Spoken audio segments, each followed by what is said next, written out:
Quand on a fait une campagne présidentielle, qu'on s'est occupé de toute la communication, on est comme des vétérans. On est à la fois conscient de sa force et fier de sa victoire. C'est l'histoire d'une jeune agence de com dont le principal fait d'armes jusque-là est d'avoir fait la campagne présidentielle, plutôt réussie, de Jean-Luc Mélenchon. Je sais qu'on n'a pas gagné, c'est pas mais ça se gagne pas une campagne, on s'en fout de toute façon. On va voir les bureaux. Mais après avoir travaillé pour le trublion de la gauche et des médias, pas simple de trouver des clients dans le monde des affaires et l'univers très libéral de la publicité. Là, c'est le calme avant la tempête, là. Il est midi et demi, un peu tôt, donc...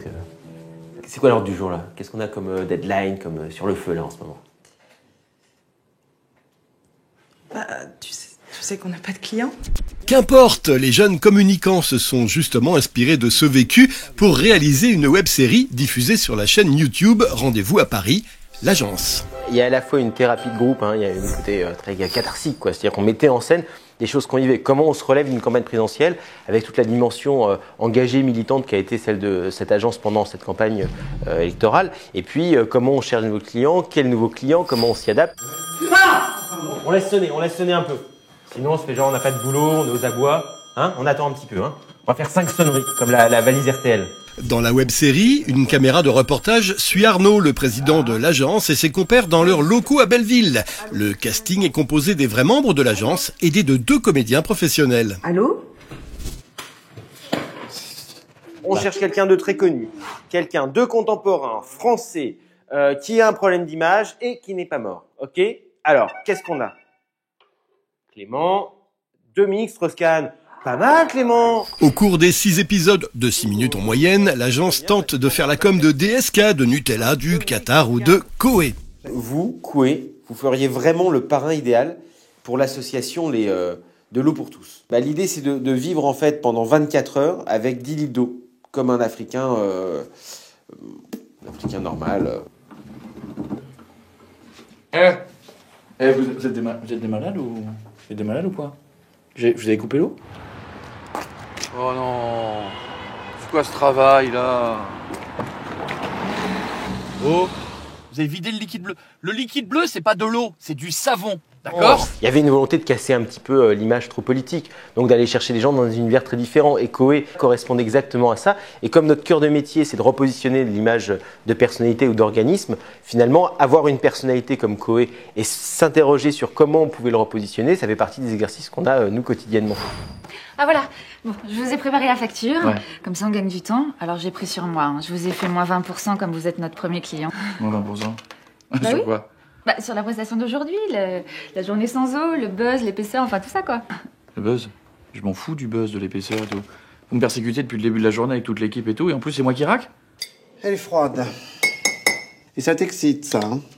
Le plus compliqué pendant le tournage a été d'interrompre la vraie vie de l'agence pour simuler celle de la fiction, tout en gérant toujours les clients, les vrais. Écoute, qu'est-ce que t'as là avec... Merde! Qu'est-ce que t'as avec ta caméra à me filmer, là? J'en ai marre!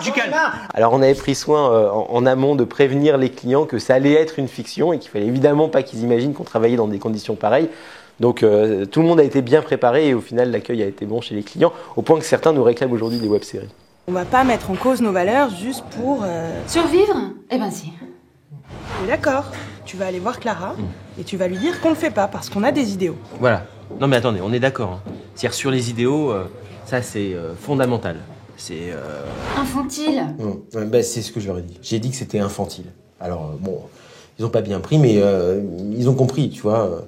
Tu sais, j'ai le charisme à l'épreuve des balles. Donc, Si le succès se confirme, l'agence, cette web-série diffusée par Kappa, pourrait connaître une saison 2. En attendant, la vraie agence, Mediascope, se développe avec des clients comme le boxeur Jean-Marc Mormec ou la Fédération française d'athlétisme et un logo qui résume bien ses communicants adeptes de l'agitprop 2.0. Le logo, qui est un point qui tient un iPhone qui filme, c'était un clin d'œil aux indignés, puis à notre passé, ce qui a constitué l'origine de l'agence, qui était cette campagne présidentielle, évidemment. Et puis, c'est montrer qu'on fait l'interface entre la com éthique et puis la com 2.0, le web, les nouvelles façons de communiquer. Et le cœur de métier de l'agence, c'est le repositionnement d'image, donc reconstruire l'image d'une personnalité ou d'un organisme jusqu'à la production de contenu, que ce soit des sites web ou des vidéos via la boîte de prod. Ça fait 3 mois consécutifs que je suis meilleur vendeur d'Arty République. Tout rayon confondu. C'est incroyable. Vous avez jamais vu ça, ça arrive jamais. Et celui-là, c'est mon chouchou. C'est vraiment... Ah, pardon, excusez-moi. Ah, oui. Oui, bien sûr, l'agence est toujours en activité. On est comme cellule dormante, là. Ah bah très bien, parfait. Eh ben on se voit demain, avec toute l'équipe. Très bien, à demain. Les affaires reprennent. L'agence, une web-série à suivre.